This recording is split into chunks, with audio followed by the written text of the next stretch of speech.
May narinig akong umiyak mula sa basurahan. Hindi ko alam na nang kukunin ko ang bagong silang na sanggol na may pulseras na dalisay na ginto, ang buhay ko'y tuluyan ng makbabago. Pagkaraan ng isang linggo, nang makita ko ang balita, napaupo na lang ako sa kinatatayuan ko. Bago magsimula, taos puso akong nagpapasalamat sa inyo, mga kaibigan sa panonood. Magsisimula na. May narinig akong umiyak mula sa basurahan. Isang sanggol na hindi pa umaabot ng 1 buwan ang edad. Alas 4 ng madaling araw, huminto ang pagtulak ko sa kariton ng mga kalakal at papel. Ang malamig na hangin ay tumatagos sa buto at ang amoy nabubulok na pagkain ay nakasusulasok sa ilong. Mahinang iyak sa loob ng basurahan. Nang punitin ko ang itim na plastik, nakita ko ang isang maliit na nilalang na nakabalot sa isang kumot na rosas. Ang maputlang mukhang sanggol ay may kulay asul. Kinarga ko ang sanggol gamit ang nanginginig na mga kamay. Noon ko nakita ang kumikinang sa pulsuhan niya. Isang pulseras na dalisay na ginto. Nang tingnan ko itong mabuti sa ilalim ng ilaw ng poste, may nakaukit na kakaibang disenyo. Pamilyar ito, nakita ko na ito kung saan. Magsimulang tumibo ng mabilis ang puso ko.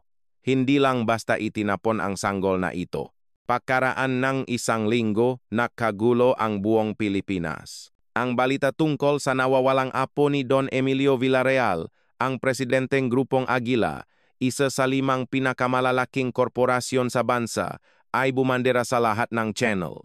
Nang makita ko ang larawan ng pulseras sa screen na manhid ang buo kong katawan.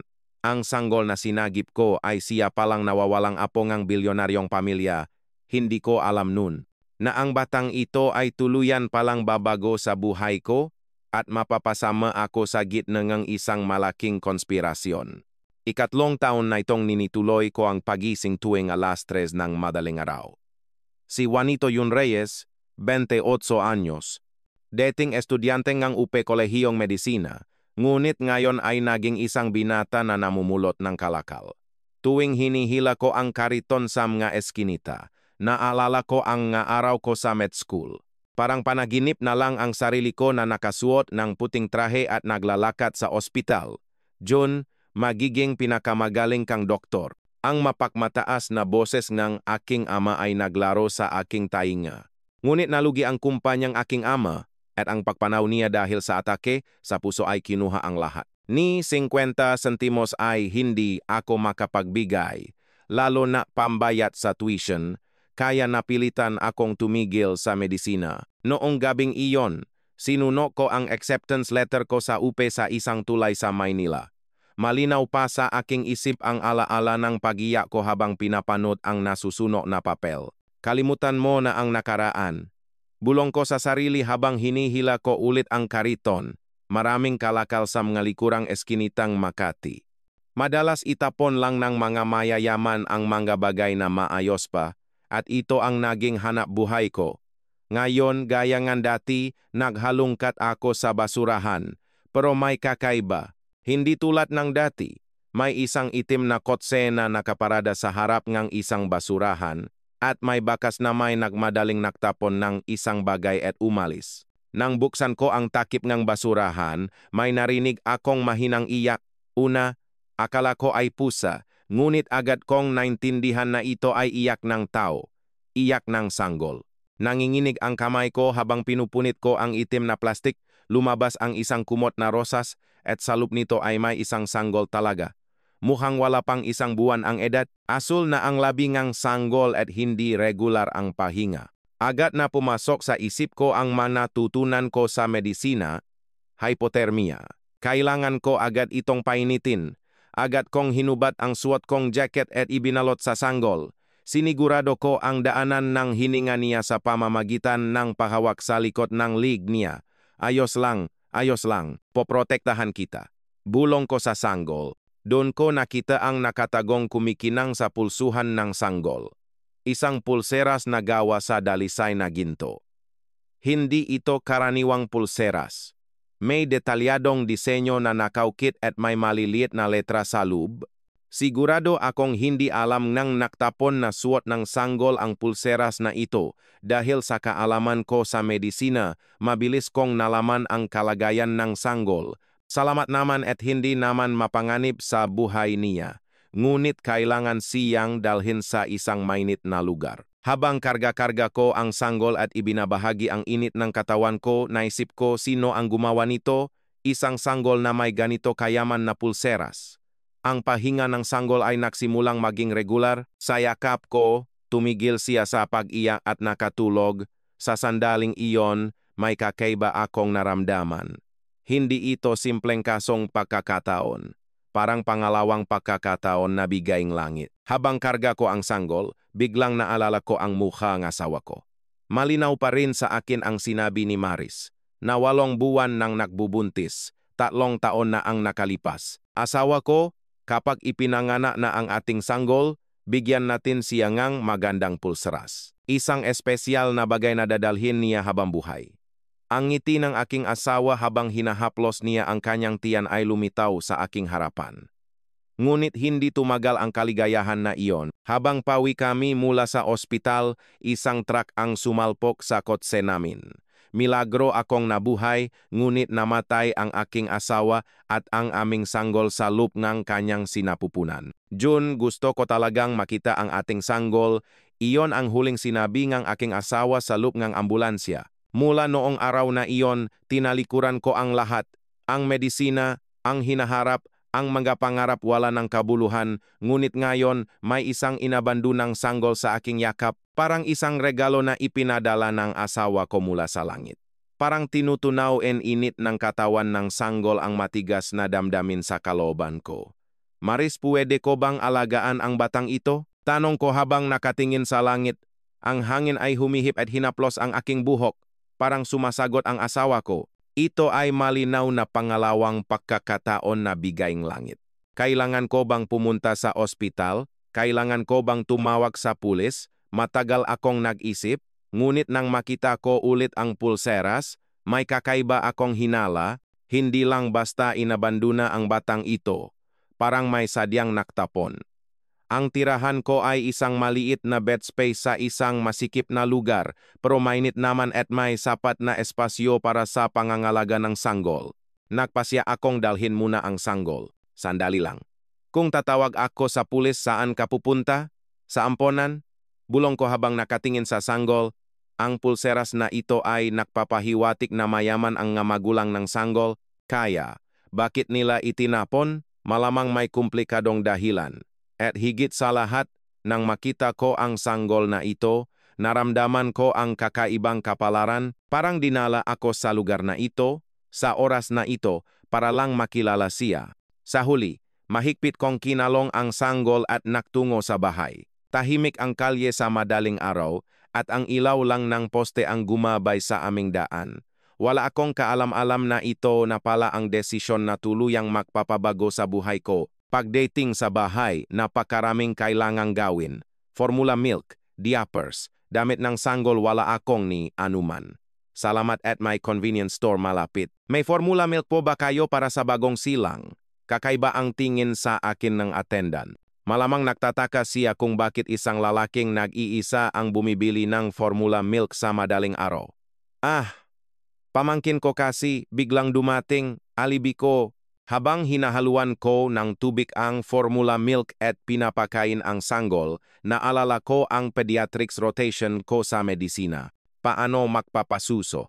Paano magpatulog? Paano suriin ang temperatura? Ang mga kaalaman na nakalimutan ko ay nagsibalik isa-isa. Simula ngayon, Manoy ang pangalan mo. Manoy, ito ang palayaw na pinili ko. Nang mabusok ang sanggol, natulog ulit siya. Ang mahinang pahinga niya ay pumuno sa silid. Hindi ako natulog ng gabing iyon. Pinanut ko ang sanggol at naisip ko, ito ay malinaw na pangalawang pagkakataon na bigay ng langit. Hinding-hindi ko na ito pakakawalan. Umiyak si Manoy. 5:00 ng madaling araw oras na para magpalit ng diaper. 3 araw na ang pag-alaga ko sa sanggol at nakaroon na akong kaunting kasanayan. Ngunit maslan pa rin ako at umabot pa rin ngang 10 minuto ang pagpapalit ng diaper. Manoy, tiis lang, palitan na ni Papa. Bigla kong nabanggit ang salitang Papa. Kakaiba, hindi ito awkward. Sa halip, nagulat ako na natural lumabas ang salitang iyon sa aking bibig. Habang nagpapalit akong diaper, bumukas ang pintong katabing silid. Si Mang Ben, ang matandang lalaki sa katabing bed space. 68 taong gulang, karaniwan ay hindi siya namamansin. Ngunit ngayon iba ang tingin niya. June, ilang araw nang may iyak ng sanggol, ano nangyayari. Ang mata ni Mang Ben ay hindi karaniwan. Naghahalo ang pagdududa at pag-uusisa. Inaalagaan ko lang po ang anak ng kamag-anak ko. Kukunin na rin po nila. Sinubukan kong sumagot ng natural, ngunit hindi ko naitago ang panginginig ng aking boses. Tumango si Mang Ben at sinubukan niyang tingnan ang loop ngang silid ko. Kamag-anak ha, sige. Mahirap mag-isa mag-alagang sanggol, hindi ba? Nagbigay siyang makahulugang salita at pumasok sa kanyang silid. Ngunit hindi niya lubusang isinara ang pinto, bahagya itong nakabukas, parang nagbabantay. Naisip ko na hindi na ako pwedeng manatili rito. Nagsisimula na silang magduda. Lalo na hindi ako lumalabas para mamulot ng kalakal. Tuwing madaling araw ako umaalis. Nungit 3 araw na akong nakakulong sa silid. Kailangan kong lumabas ngayong araw. Ngunit hindi ko maiwan si Manoy ng mag-isa. Kaya, nagpasya akong balutan ang sanggol sa baby carrier at ikarga sa dibdib ko. Dahil taklamig, inakala ko na hindi ito mapapansin kapag suot ko ang makapal na jacket. Bandang 10:00 ng umaga. Pinapakain ko si Manoy nang marinig ko ang manggayapa sa labas, maraming tao, at sapatos na may mabigat na hakbang. Hindi karaniwan sa bed space namin. Tok-tok, may kumatok sa pinto ko. Bumibilis ang tibok ng puso ko. Itinago ko si Manoy sa likod ng drawer at binuksan ko ng bahagya ang pinto. 3 lalaking nakasuot ng itim na trahe ang nakatayo sa harap. Malalaki ang katawan at masungit ang mukha. Ano po ang may paglilingkod ko? Sinubukan kong itago ang nanginginig na boses ko. May natanggap kaming sumbong tungkol sa iyang sanggol dito sa lugar na ito. Nakakita po ba kayong sanggol? Tanong ng lalaking nasa gitna. Ang boses niya ay malamig at nagbabanta. Hindi sila mukhang pulis. Hindi rin sila nagpakita NGID. Sanggol po? Hindi ko po alam. Tuwing madaling araw po ako umaalis para magtrabaho. Sinubukan kong maging kalmado. Ngunit pinawisan ako sa no. Sinubukan ng lalaki na silipin ang loob ngang silid sa ibabaw ng aking balikat. Salamat at tahimik si Manoy at naitago ko ang mga gamit ng sanggol sa ilalim ng kumot. Talaga pong hindi ninyo alam. Ngunit tinitigan ng isang lalaki ang mukha ko. Bakit po kayo pinagpapawisan? May tinatago ba kayo? Wala po. May sipon lang po ako, kaya mainit ang pakiramdam ko. Hindi ako magaling magsinungaling. Tiningnan akong nangalalaki ng may pagdududa. Kung makikita po ninyo ang sanggol, makipag-ugnayan po kayo agad. Nagbigay ngang kolingkat ang isang lalaki. Itim na kat na walang pangalan ng kumpanya, numero lang ng telepono. May masamang pakiramdam ako.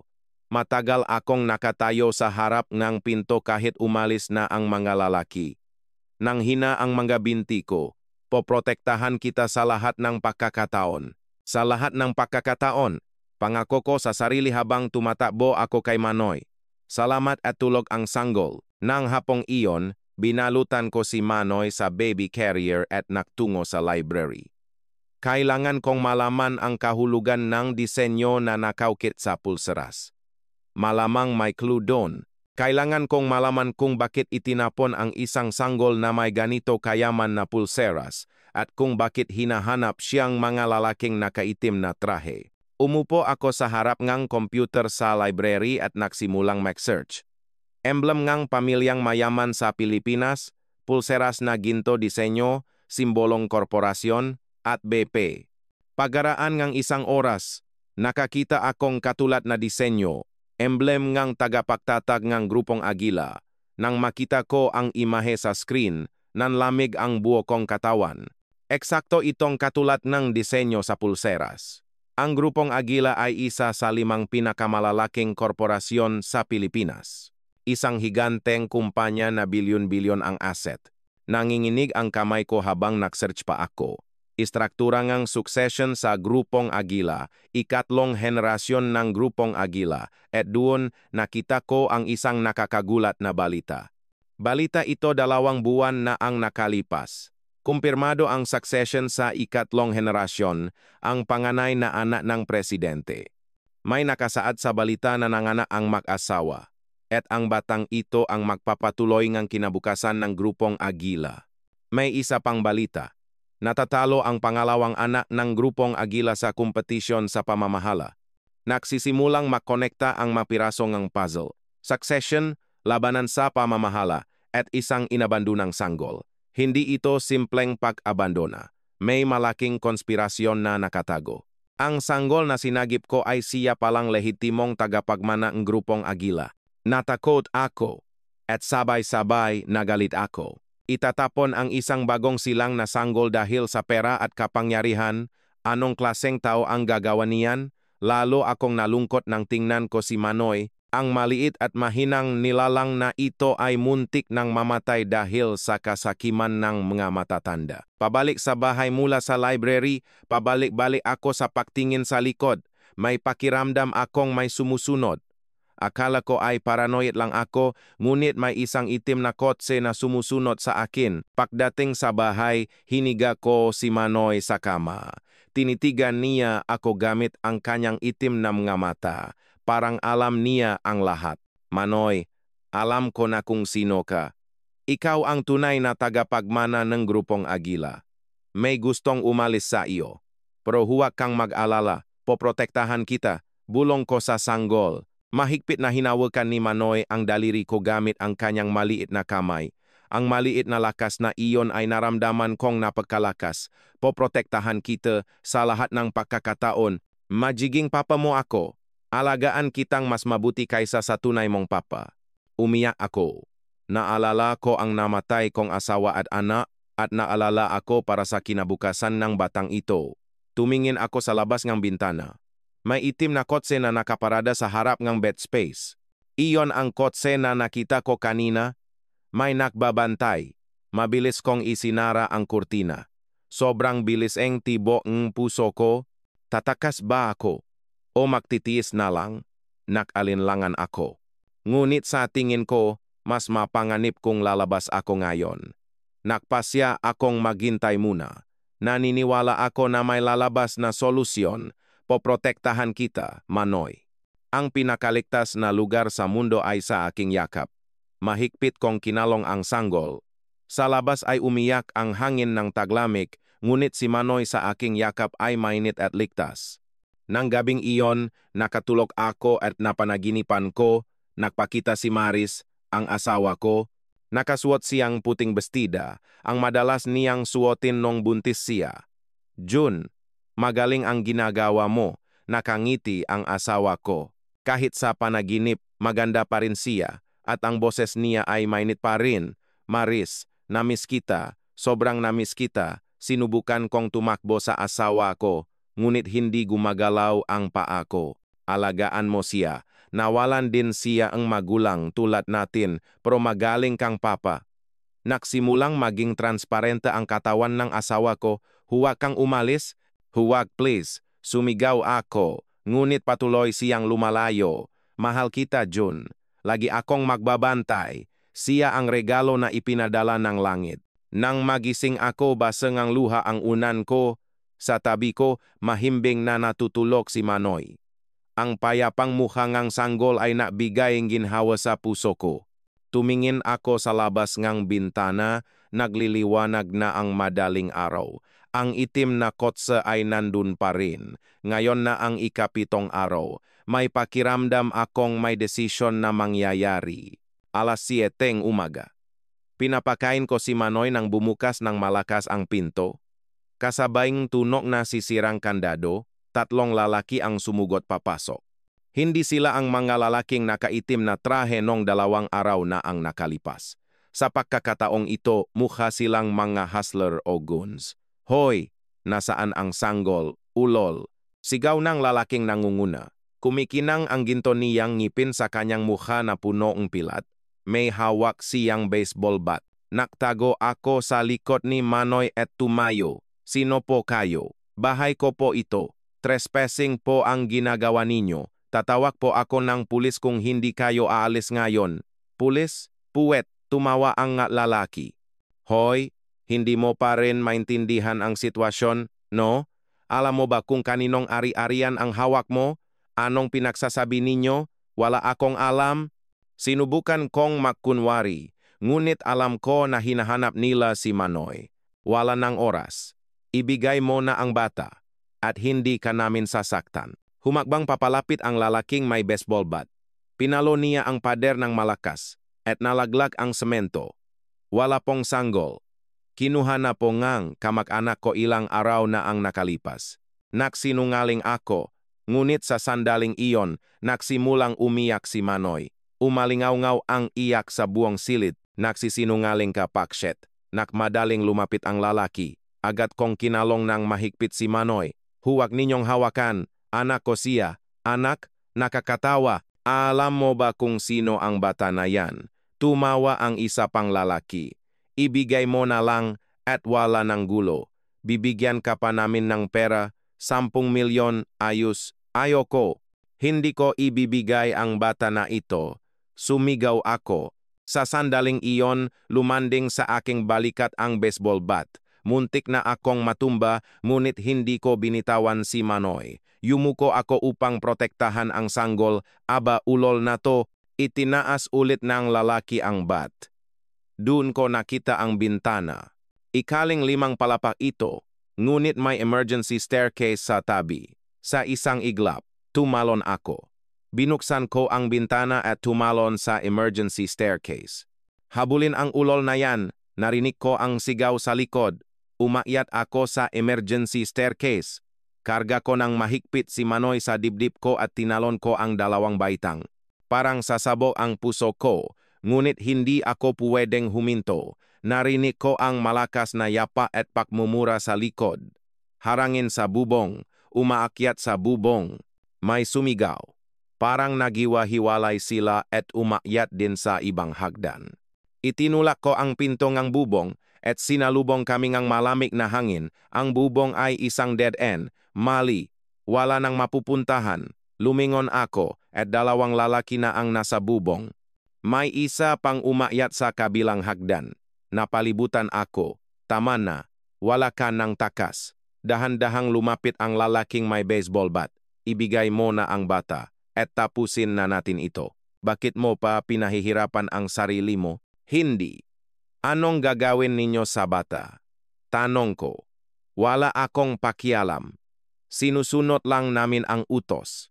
Lalo pang naging masungit ang mukhang lalaki. Huling pagkakataon. Ibigay mo na. Lumapit ako sa gilid ng bubong. Kung lalapit pa kayong isang hakbang, tatalon ako. Nagbanta ako habang nakahawak sa railings. Siyempre, hindi ko talaga balak tumalon.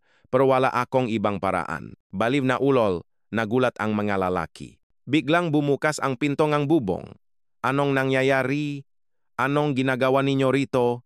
Ang may-aring vet space si Aling Petra, 60 taong gulang na, at laging may masungit na mukha, ngunit ngayon mukha siyang anghel.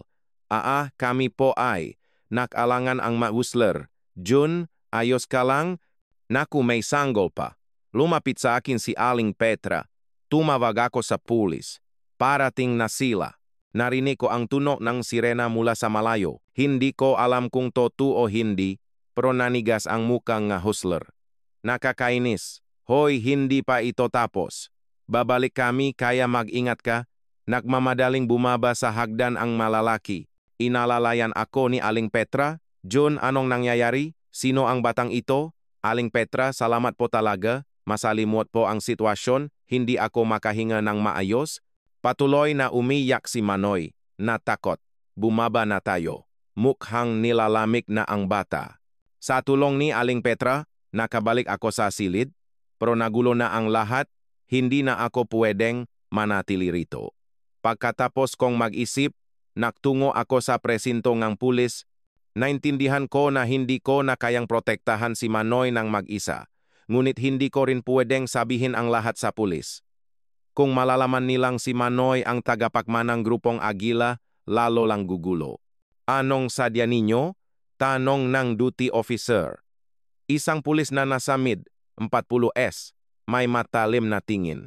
Ako po. Binabantaan po ako. Dahil po sa bata. Utal-utal kong sinabi. Hindi ko alam kung ano ang dapat kong sabihin at kung hanggang saan, sino ang bata. Tanong pulis habang tinuturo si Manoy.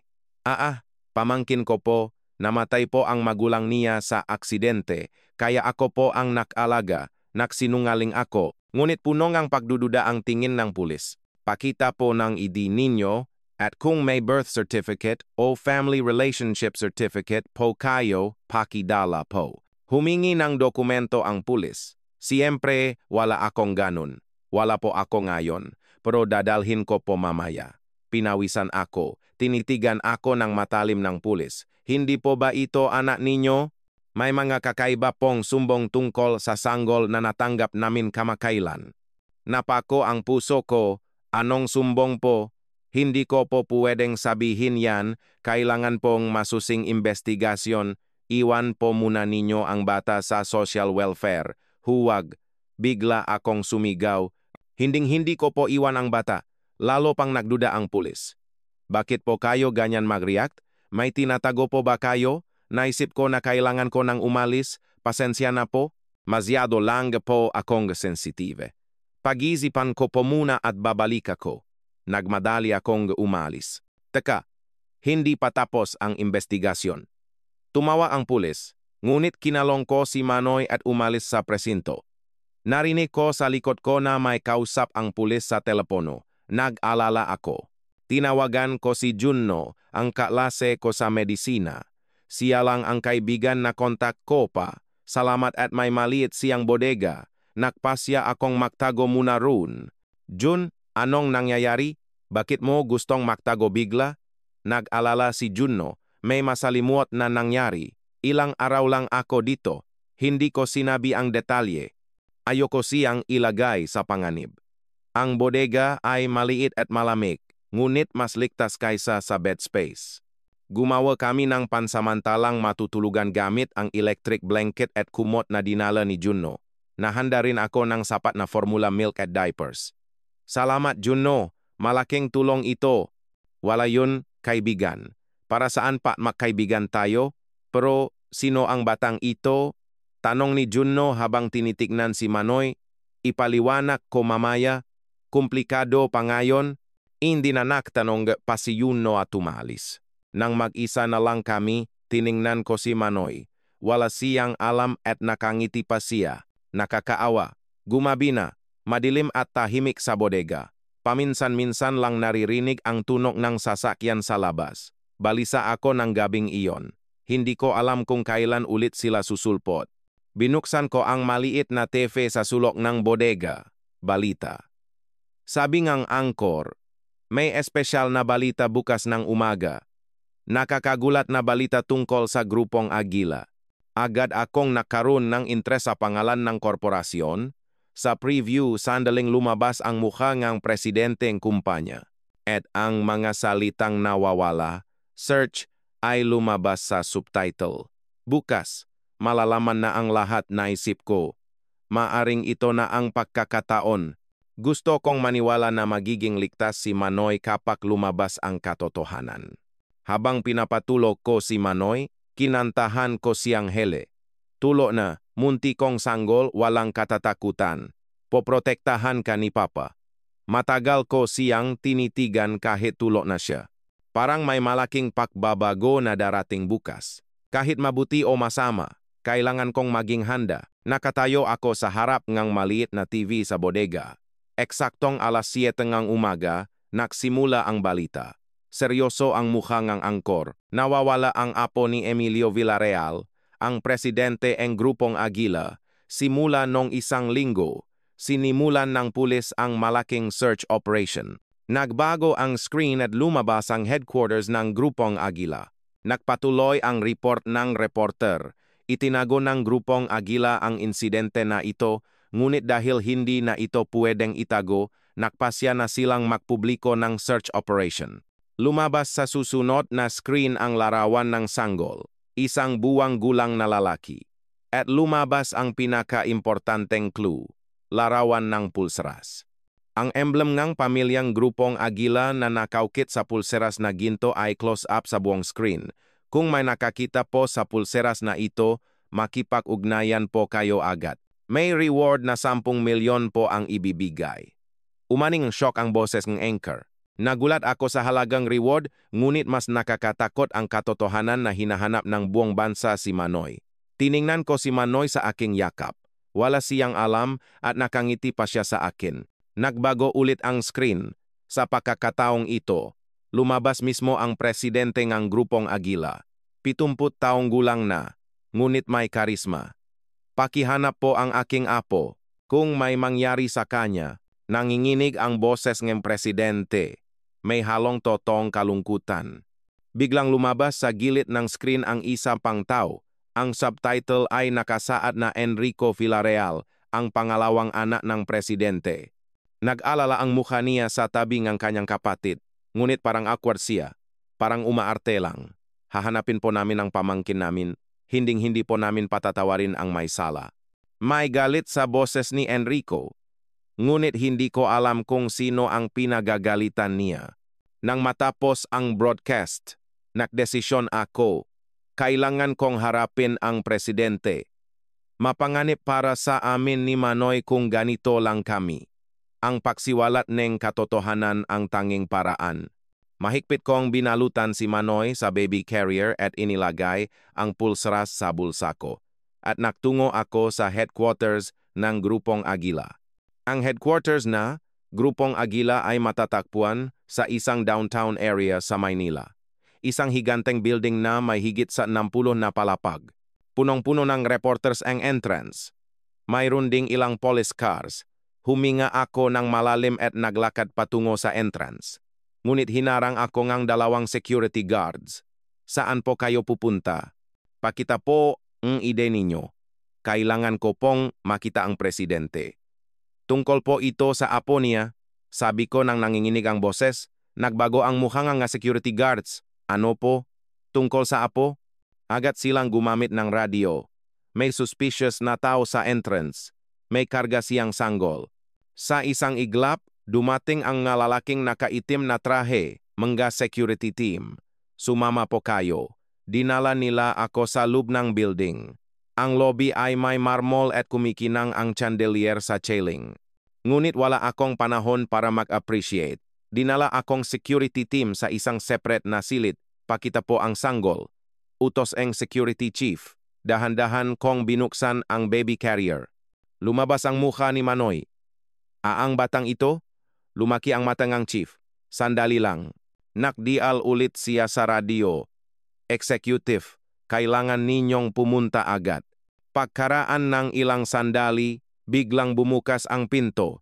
Siya ang taong nakita ko sa TV.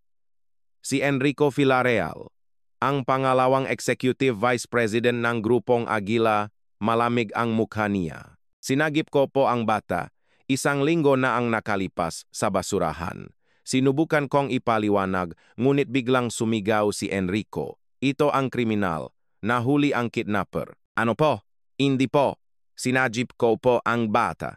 Pilit kong ipinaliwanag. Ngunit hindi nakikinig si Enrico. Itinago mo ng 1 linggo. At ngayon ka lang nakpakita. Pera ang gusto mo, no? Dahil sa reward na 10 milyon kaya ka pumunta? May lason sa boses ni Enrico. Hindi po. Inabandona ang bata. Sa basurahan. Huwag kang maksinungaling. Ninakaw mo siya. Hinawakan ni Enrico ang kolar ko. Anong ginawa mo sa pamangkin ko? Noon dumating ang pulis. Pulis po ito. Anong nangyayari? Siya po ang kidnapper ng anak namin. Arestuhin po siya. Sigaw ni Enrico. Lumapit sa akin ang pulis. Jun Reyes, ikaw yung pumunta sa presinto kahapon? Siya ang pulis na nakilala ko kahapon. May ekspresyon sa mukha niya na nagsasabing, aha, alam ko na, sir, misunderstanding po. Sinagip ko po talaga ang bata. May ebidensya ako. Sinubukan kong kunin ang pulseras sa bulsa ko. Ngunit hinawakan ng mapulis ang braso ko. Pumunta na tayo sa presinto para mag-usap. Kinuha ng pulis ang posas. Ang malamig na bakal ay sumikip sa pulsuhan ko. Manoy, biglang umiyak ang sanggol. Ayaw niyang mahiwalay sa akin. Ayos lang Manoy. Babalik si Papa agad. Sinubukan ni Enrico na kunin ang bata. Ibigay mo ang pamangkin ko. Huwag po. Kayo po ang naktapon sa kanya. Sumigaw ako. Sa sandaling iyon, nanigas ang mukha ni Enrico. Ngunit agad siyang nagalit ulit. Ang loko na to. Anong pinagsasabi mo? Dalhin na yan agad. Dinala ako NFA pulis palabas. Lumingon ako. At patuloy na umiiyak si Manoy. Parang napupunit ang puso ko sa iyak niya. Manoy, sandali lang. Babalik ako tiyak. Habang nakasakay sa police car, nakita ko ang presidente na bumababa sa lobby. Ngunit huli na ang lahat. Isa na akong kidnapper at dinala sa presinto. Ang interrogation room sa presinto ay malamig at sterile. Napakaliwanag ng fluorescent light kaya masakit sa mata. Sa tapat ko, nakaupo ang pulis kahapon at isa pang pulis, Juanito Reyes. Maging tapat ka na? Bakit mo kinuha ang bata? Tanong ng matandang pulis. Talaga pong nakita ko siya sa basurahan. 1 linggo na ang nakalipas, habang namumulot ako ng kalakal sa madaling araw. Dahan-dahan kong ipinaliwanag. Nagme-memo ang mga pulis habang nakikinig. Dating med student ka? Tanong ng batang pulis. Opo, nag-aral ako sa UP Medisina hanggang 3 year. Tumigil ako dahil nalugi ang negosyong aking ama. Kaya may kaalaman ka sa medisina? Alam mo kung paano alagaan ang sanggol? Opo. May rotation din ako sa pediatrics. Kaya nakita ko ang kalagayan ng sanggol at nagawa ko ang first aid. Naghahalungkat ang matandang pulis sa mga papeles at may nakita. 3 taon na ang nakalipas. Traffic accident. Namatay ang asawa at fetus mo. Napunit ang puso ko. Opo. Kaya nang makita ko ang batang ito, naisip kong ito ay pangalawang pagkakataon na bigayng langit. Naktinginan ang mapulis, parang naiintindihan nila, ngunit hindi rin sila pwedeng magdesisyon agad. Noon bumukas ang pinto ng interrogation room. Isang lalaking nakasuot ng suit ang pumasok. Ako po ang legal team leader ng grupong Agila. Gusto po mismo ng presidente na imbestigahan ang kaso. Nagulat ang mga pulis.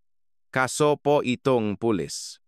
Nagutos po ang presidente na suriin ang lahat ng CCTV, lahat ng footage simula noong 1 linggo. Matigas ang boses ng legal team leader. Narinig ko ang boses ni Enrico sa labas. Kailangan pa bang CCTV? Malinaw na ang kriminal. Ngunit may narinig akong mas mataas na boses. Ang presidente, Enrico, bakit ka nagmamadali? Suriin ang lahat, walang dapat pagdudahan. Nanginginig ang boses ni Enrico. Ama, bakit Enrico? Ang katotohanan ay laging lalabas. Biglang nakaroon akong pag-asa. Malamang may eksena sa CCTV na nakita ko ang sanggol, at bago iyon, may eksena rin na may naktapon ng sanggol. Lalabas na ang katotohanan. Sa security control room sa basement ng grupong Agila, napapalibutan kami ng 12 ng monitor. 5 staff ng technical team ang naksusuri sa CCTV footage noong 1 linggo. Nandun din ang presidente at nanonood. Nakatayo si Enrico sa sulok ng may pag-alala. Simulan sa 3:00 ng madaling araw, 1 linggo na ang nakalipas. Sa utos ang presidente, mabilis na umandar ang screen. Maraming CCTV sa iba't ibang lugar ang sabay-sabay na nag-play. Ayan po. May nakita sa kamera, 235 sa Makati. Sigaw isang staff. Ang lahat ay tumingin sa monitor na iyon. Nang i-zoom in ang screen, nakita ang isang itim na kotse. 3:47 madaling araw. May bumaba mula sa kotse. Isang lalaking nakaitim. Tumingin siya sa paligid habang may hawak na isang bagay. Isang bagay na nakabalot sa kumot na rosas. Sanggol ba yan? Ay zoom in pa. Utos ng technical team leader. Malinaw na nakita ang eksena ng lalaki na nakbukas ng basurahan at itinapon ang kumot. Ay zoom in ang mukha, utos ng presidente. Nang linawin ang image, lumabas ang mukha ng lalaki. Nasa mid-30 seconds siya. Si Kim Secretary yan. May nagsabi. Personal na secretary ni Enrico Villarreal. Agad na napunta ang lahat ng tingin kay Enrico. Anong nangyari dito? Nanginginig ang boses ng presidente. Hindi ko alam kung galit o lungkot. Namutla ang mukha ni Enrico. Ama, wala po akong alam. Si Kim Secretary po ang gumawa ng mag-isa. Ay play mo pa, malamig na sabi ng presidente. Nakpatuloy ang screen. Pakaraan ng 30 minuto, lumitaw ang isa pang tao, isang lalaking naktutulak ng kariton. Si Juanito Reyes iyon. Na-record ang eksena na binuksan niya ang basurahan at nakita ang sanggol, ang gulat niya, ang pagkuha niya sa bata, at ang pagbigay niya ng first aid gamit ang kaalaman sa medisina. Nakita na niyakap niya ang sanggol, nakalinlangan ng matagal, at sa huli ay dinala ang bata. Ang binata na iyan ang sumagip sa kanya, bulong ng presidente. Hindi kidnapping, kundi rescue. Nakpalipat kami sa office ng presidente. Ako ay wala ng posas. Nakaupo ang presidente sa likod ng mesa at nakatayo si Enrico sa tabing bintana. Nandiyan din ang legal team leader at security chief. Kim Secretary, dalhin mo siya agad, utos ng presidente at gumalaw ang security team.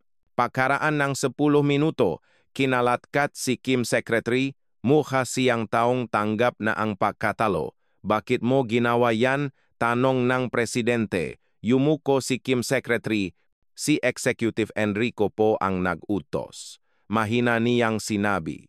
Ano? Si Enrico ang nag-utos? Tumayo ang presidente. Nanginginig si Enrico. Nagsisinungaling siya. Wala akong inutos na ganun. Noon, kinuha ni Kim Secretary ang kanyang cellphone. May ebidensya po ako.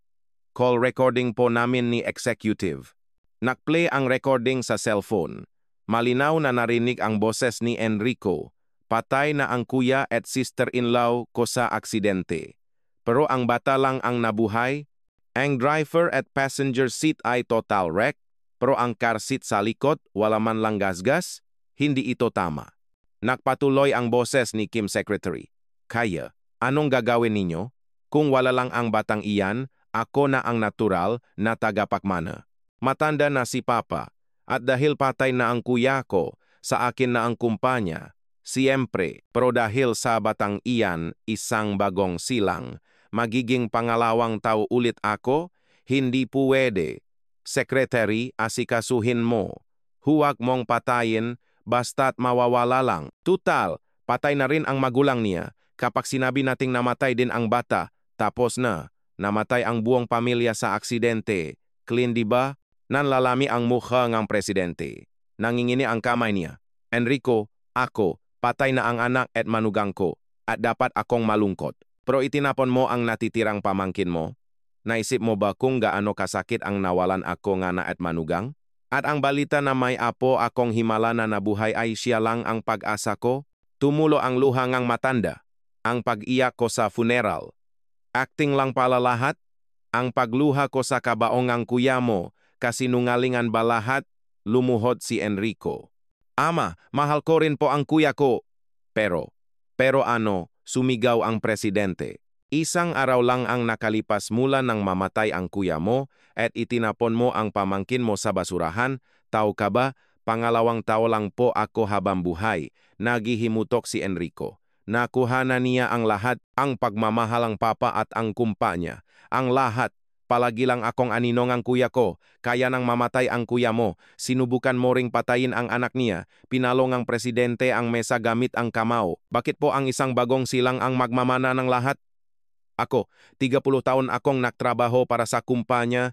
Ang batang iyan, wala pang 1 buwan ang edad. Ang matagal na galit ay lumabas sa boses ni Enrico. Nanginginig ang presidente. Inalalayan siya agad ng security chief.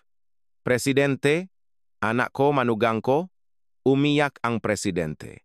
1 linggo mula nang umalis kayo.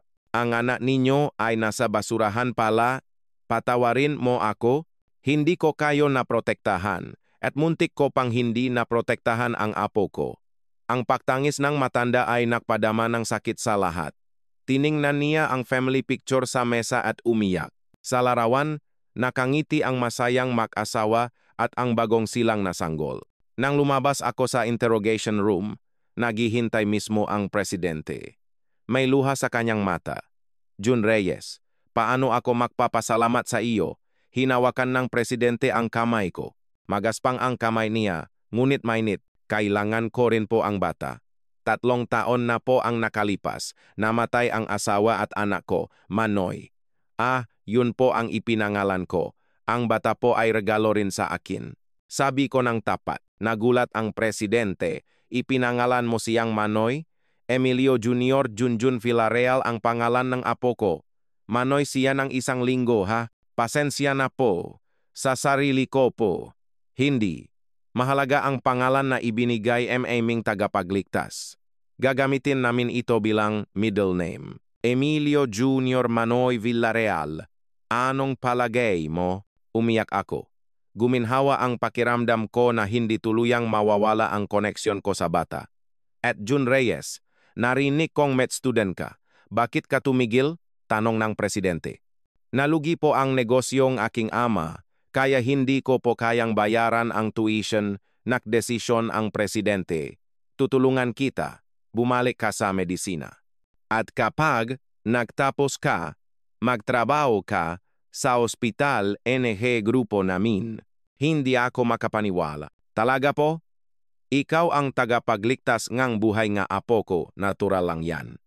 Hindi mas marami pa ang pwede kong gawin. Niyakap ako ng mahigpit ngang presidente. Parang yakap ngang aking ama. Mainit at matatag. Salamat po. Maraming salamat po. Nanginginig ang boses ng presidente. Pumunta kami sa temporary shelter. Nandun si Manoy, hindi si Junjun. Nang makita ko ang bata, naantik ang puso ko. 1 linggo akong nakasama ang bata. Manoy, nang tawagin ko siya. Tila naintindihan ng bata ang boses ko at lumingon siya. Inunat niya ang maliit na kamay niya at nagnganga. Maingat na kinalong ng presidente ang bata. Ang apo ko, ang Junjun ko, tumulo ang luha ng presidente. Pasensya na si Lolo. Hindi kita naprotektahan. Bulong ang presidente sa bata. Hinawakan ng bata ang balbas ng lolo niya at tumawa. Naalala ko ang mga alaala na karga ko ang bata. Ang pagpapasuso sa madaling araw, ang pagpapalit ng diaper, ang hele lahat ng sandali ay mahalaga. Jun Reyes, ikaw din, kargahin mo, ibinigay sa akin ng presidente ang bata. Nang kargahin ko ang bata, tumulo ang luha ko. Manoy, hindi, Junjun. Ngayon, pupunta ka na sa tunay mong pamilya. Maging masaya ka. Hinalikan ko ang numbata. Sa harap ng presinto, nag-abang ang nga reporters. Para kumuha ng video ni Enrico habang dinadala. Payat ang mukha niya habang nakaposas. Inaamin mo ba ang charge ng attempted infanticide? Tanong ng reporter. Yumuko si Enrico at hindi umimik. Dinadala rin si Kim Secretary. Inamin niya ang lahat. Ang executive po ay gumawa ng matinding desisyon nang matalo siya sa succession. Sinunod ko lang po ang utos niya. Ang balita kinagabihan ay tungkol sa insidente na ito. Ang madilim na konspirasyon ng korporasyon, ang tiyuhin na nagtapon ng sanggol, ang kabutihan ng scavenger na med student, ang mga title ay pumuno sa screen. Naisa katuparan ang katarungan. Ngunit may kirot pa ring natira. Nakakalungkot na sinubukan ng pamilya na saktan ang isa't isa. Kinabukasan ng umaga, inanyayahan akong presidente sa office niya sa pinakamataas na palapag ng headquarters ng Grupong Agila. Ang skyline ng Maynila ay kitang-kita sa giant na bintana. Nakatayo ang presidente sa tabing bintana habang nakatingin sa malayo.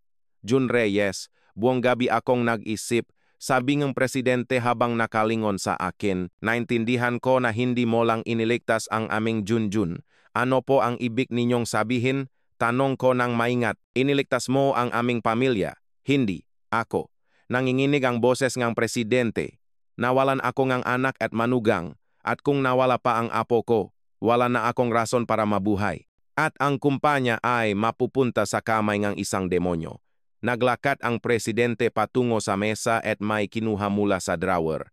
Isang kontrata. Maging personal na sekretary ko, nagulat ako sa biglang offer ng presidente. Presidente, med school dropout lang po ako. Wala akong alam sa management. Hindi, matigas na sabi ng presidente. Alam mo ang pinakamahalaga. Ang pagmamahal sa tao, ang pagpapahalaga sa buhay. Iyan ang tunay na simulang management. Itinulak ng presidente ang kontrata sa harap ko. Nang makita ko ang halaga ng sahod, muntik na akong himatayin. Ang halaga na ito ay hindi ko maisip na kikitain, lalo na't namumulot lang ako ng kalakal. Masyado po itong malaki. Hindi. Mas mababa pa nga yan. Ngumiti ang presidente. At mayroon pa ito. Kumuha siyang isa pang papel. Isang recommendation letter para sa Kolehiyong Medisina. Nakipag-usap na ako sa university. Puwede ka nang bumalik sa next semester. Ang tuition mo ay sasaluhin ng aming foundation na grupong Agila at bibigyan ka pa namin ng allowance. Umiyak ako. Ang pangarap na binitawan ko ay lumitaw ulit sa aking harapan. Presidente, ito po ay.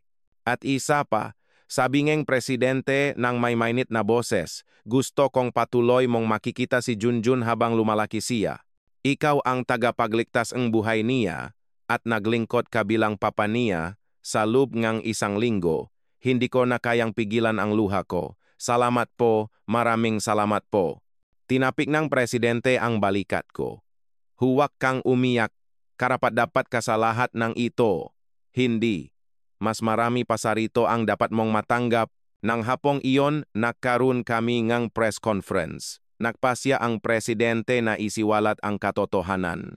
Punong-punong reporters ang conference room. Siya po si Juanito Reyes, ang tagapagligtas ng aming apo. Ipinakilala ako ng presidente. Naglabasan ang ma-flash.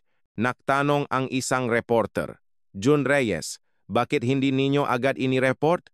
Nang makita ko ang bata, naalala ko ang nawala kong anak. At may pakiramdam ako na may kwento ang batang ito. Hindi nila itatapon ang isang sanggol na may pulseras na ginto. Hindi ba? Nanginginig ang boses ko. Nagsimula po ba kayong mamulot ng kalakal? Tanong ang isa pang reporter. Opo, tumigil ako sa medisina. Nawalan ng asawa at hindi ko na mahanap ang kahulugan ng buhay.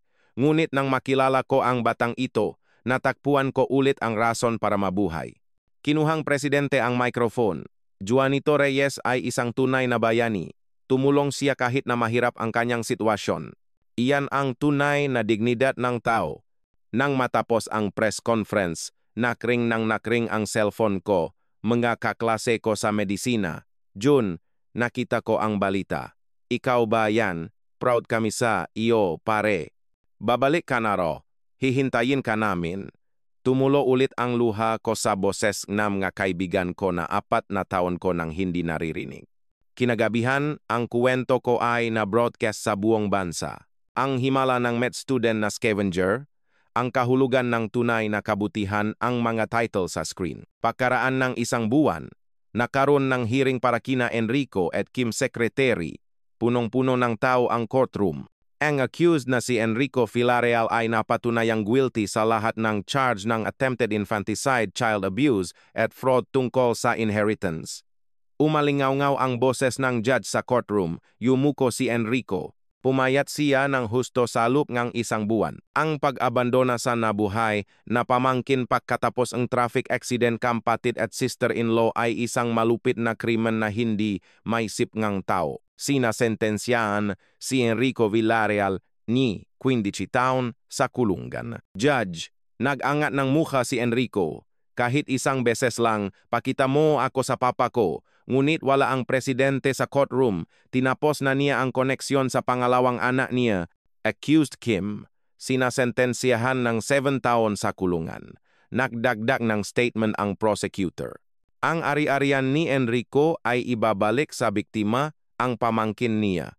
Ang shares niya sa grupong Agila ay i-confiscate. Bilyon-bilyon ang ari-arian na nawala sa isang iglap. Nawala ang lahat kay Enrico. ang trahedya ay gawang ang inggit sa kanyang kapatid. Nang lumabas ako sa courtroom, may nagsabi sa audience, "Karma." Ang kasamaan ay laging pinaparusahan. Ang apartment na inihanda ng presidente ay isang luxury apartment sa Makati. Mga 30 square meters ito, ngunit parang palace sa akin. Isang panaginip lang ito, lalo na't nakatira ako sa isang maliit na bed space. Nandito kami para tumulong mag-ayos. Dumating ang makaklase ko sa medisina. 5 sila, kasama si Juno. Hoy, Juanito Reyes, naging bayani ka na ha. Nagbiro ang makaibigan ko. Inayos namin ang isang maliit na silid para kay Junjun. Nahanda akong rip at mga laruan para madalas siyang bumisita. Sa pader, nakasabit ang mga larawan na kinuha namin sa loop ngang 1 linggo. Ang silit na ito ay laging silit mo, Yun. Bulong ko sa sarili. Sa living room, naglagay akong mesa. Kailangan kong maaral ulit para sa pagbabalik ko sa medisina. Tuwang-tuwa ako nang makita ko ulit ang mga medical book na 4 na taon ko nang hindi binubuksan. Dumating ang housekeeper na ipinadala ng presidente. Tutulungan ko po kayo. Mag-focus lang po kayo sa pag-aral. Kinagabihan, dumalaw ang presidente kasama si Junjun. Ang apo namin ay bumisita sa bahay kanyang tagapagligtas. Napakasaya ko nang kargahin ko ang bata. Parang may natitirang alaala pa sa loob ng 1 linggo dahil komportable siyang yumakap sa akin. Nagtanong ako sa lolo niya. Junjun, tanda mo pa si Papa? Naalala ka ni Junjun, secretary, sabing presidente. 1 linggo lang yan, pero naging tunay siyang papa mo. Nang sumapit ang taksibol, namumukatkat na ang cherry blossom sa campus ng UP Medicina noong Marso. Pakaraan ngang 4 na taon, bumalik ako sa university. Ang pamilyar na tanawin ng campus ay nasa harap ko. Sobrang overwhelmed ako. Nang pumasok ako sa gate, nakilala ako nga freshman. Hindi ba siya yung senior sa balita? O si Juanito Reyes, senior na sumagip sa bata. Sa araw ngang pagbabalik ko, ipinatawag ako sa office ngang din. Sinalubong ako ngang din ng may mainit ng ngiti. Juanito Reyes, masaya akong makita ka ulit. Ang humanitarian spirit na ipinakita mo ay sharing value na sinusunod ng Aiming Medical School. Ngumiti ang din. Masyado po kayong mabait, yumuko ako. Tumawag mismo ang presidente ng grupong Agila. Humingi siya ng pabor na alagaan ka namin. Nagbigay din siya ng malaking donation para sa development fund ng school.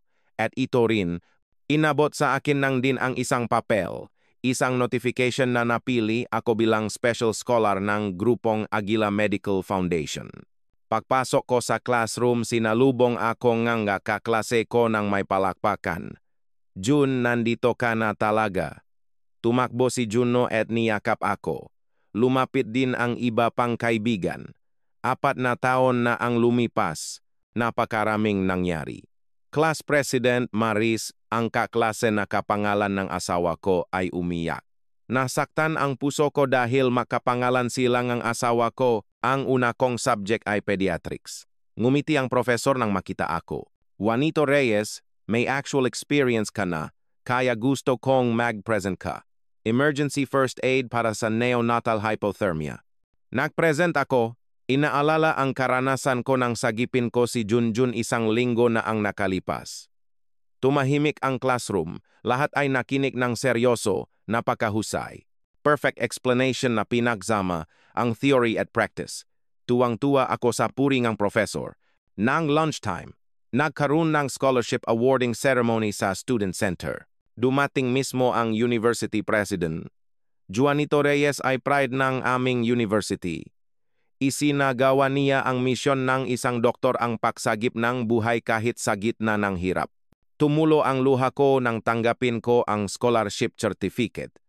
Ang pangarap na binitawan ko ay nagsisimula na ulit. Nang hapon, na-report ako sa headquarters ng grupong Agila.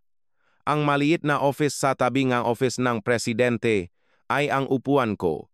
Juanito Reyes, Chief Secretary, ang nakalagay sa nameplate sa mesa. Secretary Reyes, halika rito. Tumawag ang presidente. Maraming executives ang nasa office ng presidente.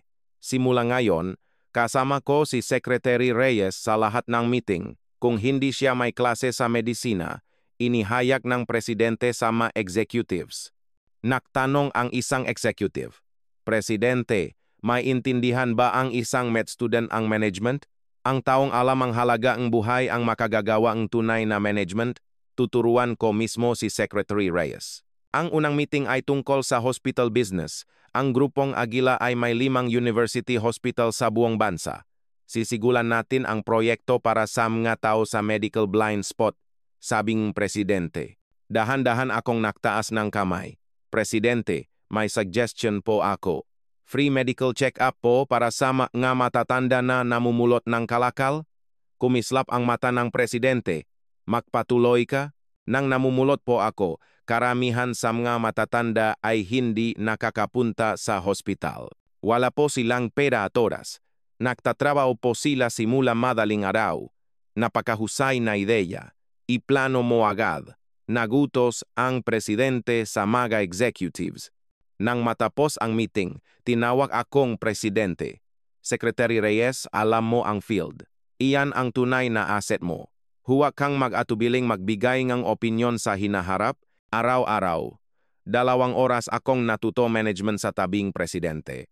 Natuto akong tumingin sa tao kaysa sa numero at maghanap ng value kaysa sa profit. Lumipas ang oras. Ang unang birthday celebration ni Junjun ay ginanap sa isang hotel. May invitation din ako, nakasulat, tagapagligtas at papangang 1 linggo ni Junjun. Nang pumasok ako sa venue, nakita ko si Junjun. Ngayon, nagsisimula na siyang maklakad. Mas malaki na siya kaysa dati. Junjun, nang tawagin ko siya, tila naintindihan ng bata ang boses ko at lumingon siya. At naglakad siya nang utal-utal patungo sa akin. Dumating siya at inunat ang nga braso niya. Nang kargahin ko siya, tumawa siya. Lumapit ang presidente. Naalala ni Junjun si Secretary Reyes, ha? Siyempre, papakanya salok ng 1 linggo. Oras ng doljabi. Tradisyonal na pahulang kinabukasan ng bata sa pamamagitan ng pagpili ng object. Sa harap ni Junjun, inilagay ang stethoscope, gavel, pera, microphone at BP. Lahat ay tahimik na nanonood. Gumapang si Junjun at kinuha ang stethoscope.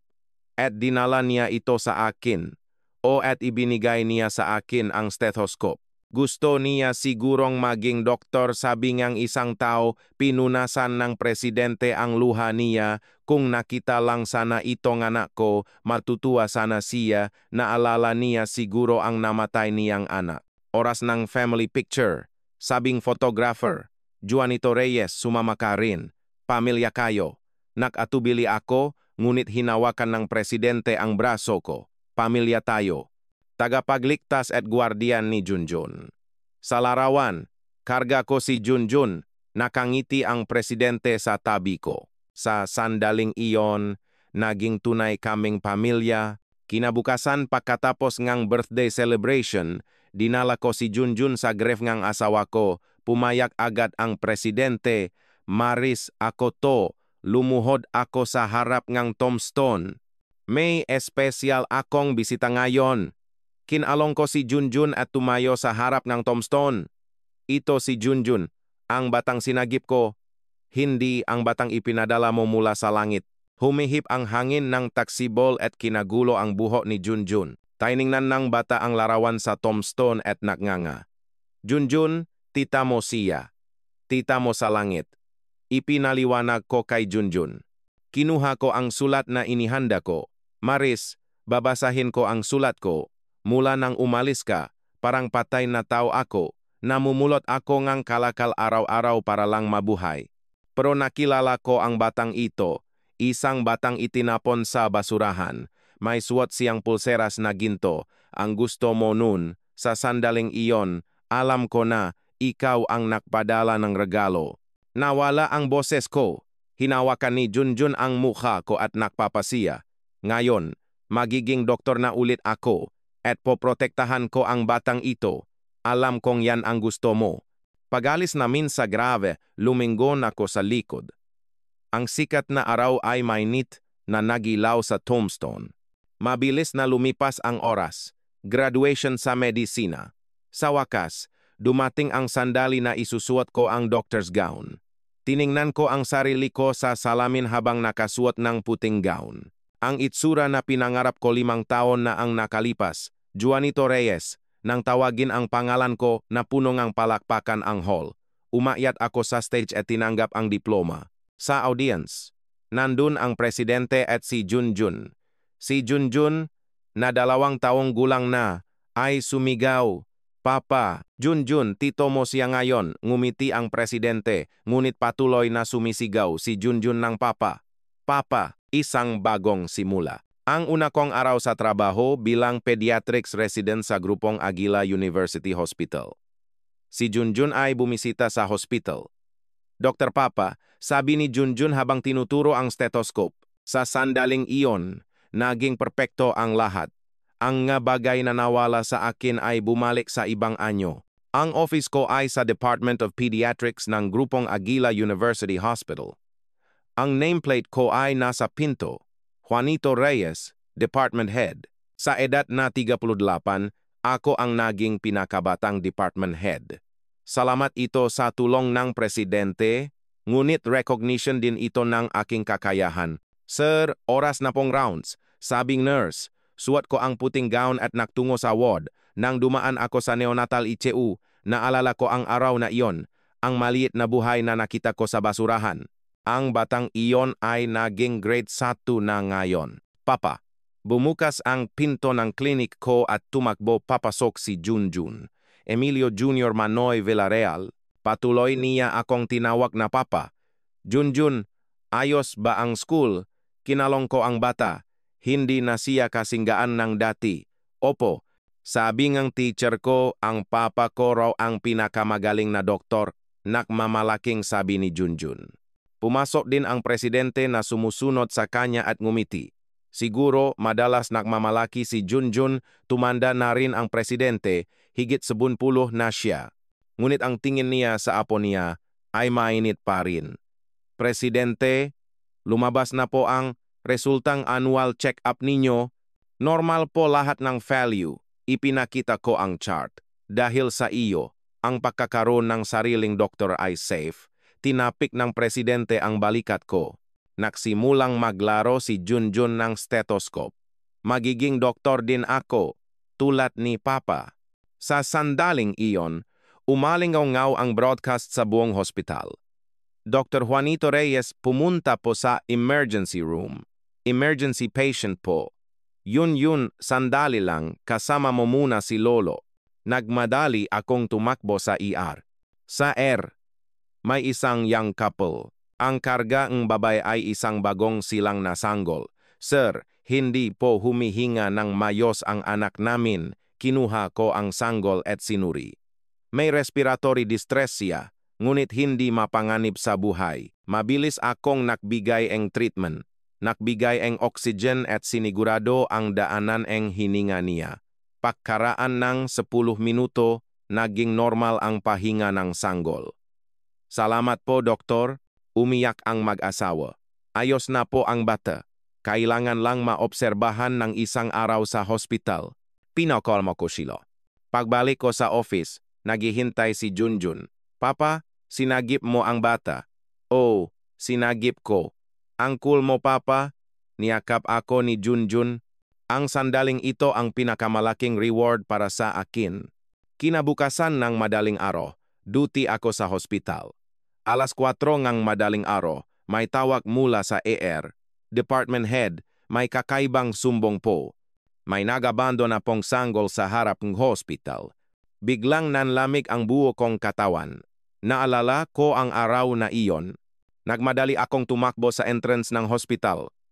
Sa bench sa harap ng gate, may maliit na basket. May sanggol na nakabalot sa kumot sa loob. Mukhang 2 buwan ang edad. May note sa damit ng sanggol. Sorry, hindi po namin kayang alagaan. Sana makahanap siya ang magaling na magulang. Deja vu. Eksakto ito sa sitwasyon nang makita ko si Junjun. Kinalong ko ang sanggol, salamat at malusok siya, ngunit malnourished. Tumawag ako sa pulis. Lumapit ang security guard. Suriin ko muna. Sabi ko, dinala ko ang sanggol sa ER. Ayon sa test, malusog ang sanggol, ngunit malnourished. Dumating ang pulis. Sir, ang bata pong ito ay kailangan nang dalhin sa shelter. Sandali lang, sabi ko, may kakausapin lang ako. Tinawagan ko ang presidente. Presidente, may inabandunang sanggol po sa hospital. Pupunta ako agad. Matigas ang boses ngeng presidente. Pagkaraan ng isang oras, dumating ang presidente. Nang makita niya ang bata, pinunasan niya ang luha niya, isa pang Junjun pala. Tulungan din natin ang batang ito. Sa grupong Agila Social Welfare Foundation na ang mag-sponsor. Hanggang sa makahanap siyang magaling na magulang. Ang desisyon ng presidente ay mabilis. Nagulat ang police officer. Si presidente mismo, ang doktor na ito ang sumagip sa apo ko. Ngayon, oras na para tulungan namin ang iba pang bata. Umakyat kami sa roof deck ng hospital. Ang night view ng Maynila ay kitang-kita. Naalala ko ang gabing iyon. Ang madaling araw na namumulot akong kalakal. Ang iyak sa basurahan, ang pulseras na ginto. Kinuha ko ang larawan sa bulsa ko. Larawan naming makasama ni Junjun. Sa likod, nakasulat. Simulang kapalaran. Tama ang desisyon ko noong araw na iyon, bulong ko sa sarili. Noon narinig ko ang yapa sa likod. Si Junjun, Papa, nandito ka pala. Junjun, umakyat ka. Sabi ni Lolo, may importante daw siyang sasabihin. Hinawakan ni Junjun ang kamay ko. Pumunta kami sa office na presidente. Sa mesa, may mga papel. Department Head Reyes, ito ang last will and testament ko, sabi ng presidente. Itinalaga kita bilang opisyal na guardian ni Junjun. At ang posisyon ng chairman ng grupong Agila Medical Foundation ay ibibigay ko rin sa iyo. Nagulat ako at hindi ako makapagsalita. Presidente, ako po, napatunayan mo na ang qualification mo. Ang pag-ibig sa buhay, iyan ang tunay na leadership. Niyakap ni Junjun ang binti ko. Papa, magiging chairman. Wow, ngumiti ang presidente. Gusto rin ni Junjun. Kinuha ko ang pulseras at ipinakita kay Junjun. Ang lumang pulseras na ginto. Junjun, pulseras mo ito. Dahil sa pulseras na ito, nakakilala tayo. Hinawakan ni Junjun ang pulseras at nagtanong, ito ang nakprotekta sa akin? Hindi. Ikaw ang nagligtas sa akin. Niyakap ko ang bata. Nang gabing iyon, sumulat akong sulat kay Junjun. Para basahin niya kapag matanda na siya. Mahal kong Junjun, kapag binabasa mo ito, siguro alam mo na ang lahat ng katotohanan. Una kitang nakilala sa basurahan. Sa malami na madaling araw, pinatigil akong iyak mo. Nawala ko ang lahat nun. Asawa, anak, pangarap. Ngunit nang makilala kita, natakpuan ko ulit ang rason para mabuhay. Sa loob ng isang linggo, ikaw ang lahat sa akin. Tinawag kitang Manoy. Nangarap akong maging anak kita. At kahit lumabas ang katotohanan, hindi nagbago ang damdamin na iyon. Junjun, ikaw ang regalo na ipinadalang langit dahil sa iyo. Naging doktor ulit ako at nakaroon ng pamilya. Mahal kita, anak ko. Hanggang ngayon, paminsan-minsan ay naalala ko ang madaling araw na iyon. Ang sandali na nakita ko ang maliit na buhay na umiyak sa basurahan. Ang desisyon ko nung sandaling iyon ay tuluyang nagbago sa buhay ko. Regalo ba itong langit? Kapalaran ba? Hindi ko alam. Ngunit ang sigurado, sinagip namin ang isa't isa nung araw na iyon. Kung kayo ang nasa sitwasyon ko, ano ang gagawin ninyo? Kung makakita kayo ang isang sanggol na umiyak sa basurahan sa madaling araw, kung nagustuhan ninyo ang kwento ngayon, pakipanood din ang iba pang video namin. Salamat din sa like, subscribe, at notification setting. At kung may scene na tumata sa inyo habang nanonood, pakishare sa comment section. Ang isang salita ninyo ay pwedeng maging inspirasyon sa iba. Maraming salamat sa panonood. Kalusugan ang pinakamahalaga. Huwag kalimutang mag-ehersisyo araw-araw.